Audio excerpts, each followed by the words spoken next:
right, yes, you guys have seen that I've been doing quite a few World Cup videos lately. Been having an absolute blast checking out all the Europeans, all the foreigners here in America, enjoying their time. Amazing games that have been going on. We've had a couple of stinkers in there. Spain, I'm talking to you. No, I'm totally kidding. I don't know. I mean, I've done some reactions to the rules of football. You know, we've watched quite a few different football highlight videos. Hell, I got the England and Croatia game on right now. You can't see it. It's on commercial break right now. But I think it's time for me to actually get a full understanding of the World Cup, though. Because right now, as I know it, we got all these groups going on. I'm watching the games. I'm entertained. Honestly, I'm becoming a massive football fan, but I don't really know what happens after we're done with all these groups. I've heard, I don't want to say Sweet 16 or the 16 or the 32 and then knockout rounds. I don't know what any of this means. So today we're going to check it out. The World Cup Explained for Beginners, coming from Football Explained. Smash the like button. Let's dive in. What is the World Cup?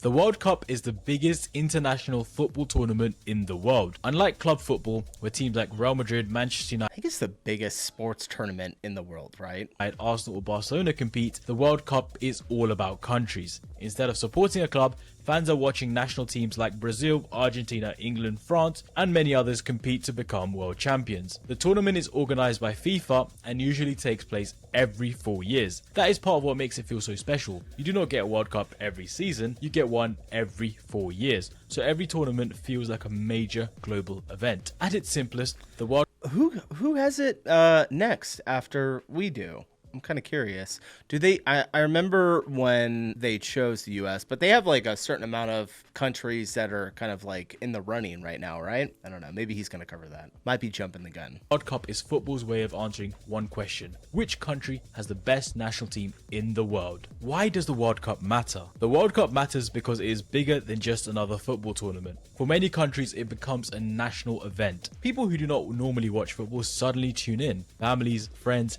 cities and entire nations follow their team together, because when your country plays, it feels personal. It also matters because players are not representing a club team that they play for every season. They're representing where they come from. That creates a different type of pressure. A mistake can hurt an entire nation, but a great performance can make a player a national hero forever. And because the World Cup only happens every 4 years, chances are limited. A great generation of players might only get 1 or 2 real opportunities to win it. That is why every match feels important, and why winning the World Cup is seen as Messi. Oh my gosh. I watched that Argentina game the other night where he pulled out maybe that's not the way you said it. He got a hat trick. All right. 3 goals. Phenomenal, dude. He is the GOAT. The GOAT. one of the biggest achievements in football or a player's career. Who gets to play in the World Cup? Not every country automatically gets to play in the World Cup. Before the tournament begins, countries have to qualify through their own region. Europe has its own process, South America has its own, and Africa, Asia, North America and Oceania all have their own routes too. The host nations qualify automatically. For everyone else, it has to be earned. For new fans, the easiest way to follow the teams is to think of it in 4 categories. The favourites, nations with the squads and experience to go all the way. France, Brazil, Argentina, England, Spain, Germany and Portugal are usually the suspects. The dark horses, they're the teams that could surprise everyone. Norway are a compelling example this year, qualifying for their first World Cup in decades with Erling Haaland leading their attack. That was a good game the other night. I watched that Norway game. Who did they play? Was it no, it wasn't Ecuador. Ah, gosh, I can't remember.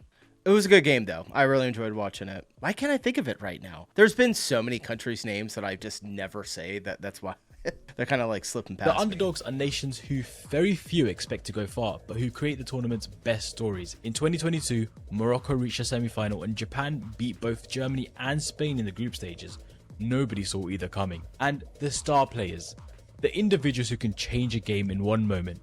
Watch out for Mbappe, Harry Kane, Vinicius Jr., Messi, Ronaldo, and Lamine Yamal if he recovers from injury in time. So when watching for the first time, don't just ask who is playing. Ask which category they fall into. How qualification works. Qualification is basically the road to the World Cup. Because there are so many countries in world football, FIFA does not simply put every nation into the final tournament. Instead, countries compete within their own football region, also known as a confederation. There are 6 main confederations. UEFA is Europe, CONMEBOL is South America, CAF is Africa, AFC is Asia, CONCACAF is North America, Central America and the Caribbean, and OFC is Oceania. Each region gets a certain number of World Cup places, and within each region, countries play a series of matches against each other over months or even years. The top finishers earn their place at the World Cup, so qualification can look very different depending on where a country is from. For some major nations, qualifying is expected.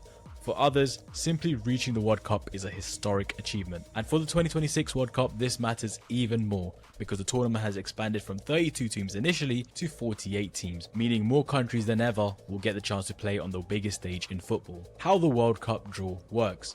Once the teams have qualified, they are placed into the World Cup draw. I saw a clip of this. The draw is where the tournament starts to take shape. It decides which team go into which groups and who each country will face in the first stage of the competition. Teams are usually separated into different pots before the draw. These pots are mainly used to stop all the strongest teams being placed together straight away. So instead of having one group full of elite teams and another group full of weaker teams, the draws try to spread them out more evenly. But even with that system, some groups can still end up much harder than others. That is where the phrase group of death comes in. It usually means a group with several strong teams, where even a good side could be knocked out early. So the World Cup draw does not decide who wins the tournament, but it can make a country's path much easier or much harder. The group stage explained. The group stage is the first part of the World Cup.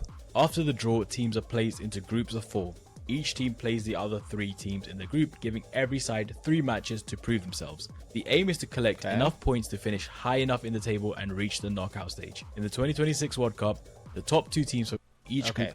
I was just gonna say, I was the top 2 because I saw the 2 blue there next to Croatia and Morocco, but he just said the top 2. So enough in the table and reach the knockout stage. In the 2026 World Cup, the top 2 teams from each group advance automatically. On top of that, the 8 best third place finishers from across all groups also go through. So finishing third is not automatically the end, but it is a risk. This part of the tournament gives teams a little bit room for error. One bad result does not always end your World Cup, but it can also put you under serious pressure. For example, if a team wins its first match, they're usually in a strong position. But if a team loses their first match, their next game can suddenly feel like a must-win game. The group stage is where the tournament starts to build drama. Some favourites qualify comfortably, some big teams struggle, and sometimes smaller nations shock everyone. Points, goal differences, and tiebreakers. In the group stage, teams are ranked using points. A win gives you 3 points, a draw gives you 1 point, and the loss gives you 0 points. So if a team wins 1 match, draws 1 match, and loses 1 match, they finish with 4 points. But sometimes... Got it. This makes so much more sense. When I was pulling it open on ESPN, which is like one of our sporting apps, I was just going through and I was like looking at some of the numbers and I was trying to like tap on it to get like a description of it, and they didn't have it, so I was a little lost on some of it. 2 or more teams can finish level on point. When that happens, the tournament needs tiebreakers to decide who finishes higher. The main one is usually goal difference. This means the number of goals a team has scored minus the number of goals they've conceded. So if a team scored 5 goals and concedes 2, their goal difference is +3. But if they score 2 and concede 5, their goal difference is -3. This is why every goal matters in the World Cup. A late goal in a group stage match might not just change that game, it could decide who qualifies and who goes home. The knockout stage. After the group stage, So Germany did pretty good getting 7 goals the other day.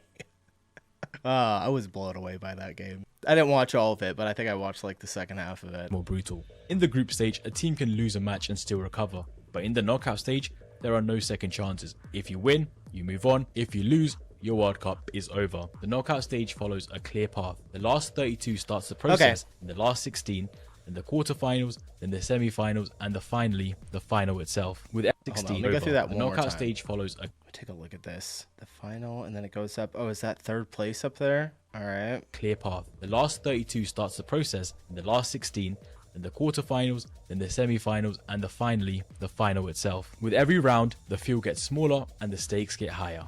Although not literally, the field does not literally get smaller, it just means there's less teams. There is also a third place playoff, where the 2 losing semi-finalists play one final match to decide who finishes third in the tournament. But it is the final where everything comes together. The last 2 teams left compete to become world champions in front of a global audience of billions. This is also where pressure becomes much higher. Teams often play more carefully because one mistake, one red card, one missed chance, or one penalty shootout can send them home. So if the group stage is about surviving, the knockout stage is about handling pressure when everything is on the line. Extra time, penalties, and the final. In the group stage, matches can end in a draw, but in the knockout stage, every match needs a winner. So if a knockout Yes. game is level after 90 minutes, it goes to extra time. Extra time, as we've explained in previous videos, is 30 more minutes of football, split into 2 halves of 15 minutes. If one team is winning after extra time, they go through. But if the match is still level after extra time, it goes to a penalty shootout. In a penalty shootout, each team takes turns sending individual players to take a shot from the penalty spot, one-on-one against the goalkeeper. Each side starts with 5 attempts. The team that scores the most wins. If it is still level after 5 each, it continues one penalty at a time until one team misses and the other team scores. This is one of the most dramatic crazy moments in football, and it was also how the World Cup ended in 2022. Entire Yeah, tournaments yeah. can come down to one player, one shot, and one goalkeeper guessing the right way. Eventually, the knockout stage leads to the final, the last match of the tournament, where the last 2 teams standing compete in front of a global audience of billions.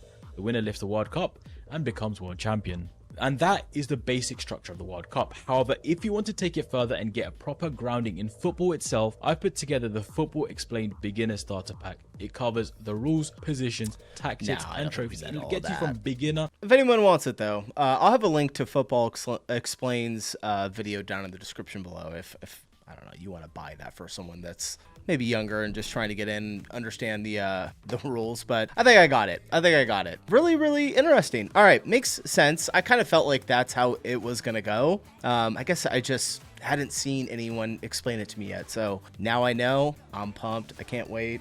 England's beating Croatia 3-2 right now with 81 minutes. I'm gonna go finish this game. Thanks for watching, you guys. I'll see you in the next one. Peace.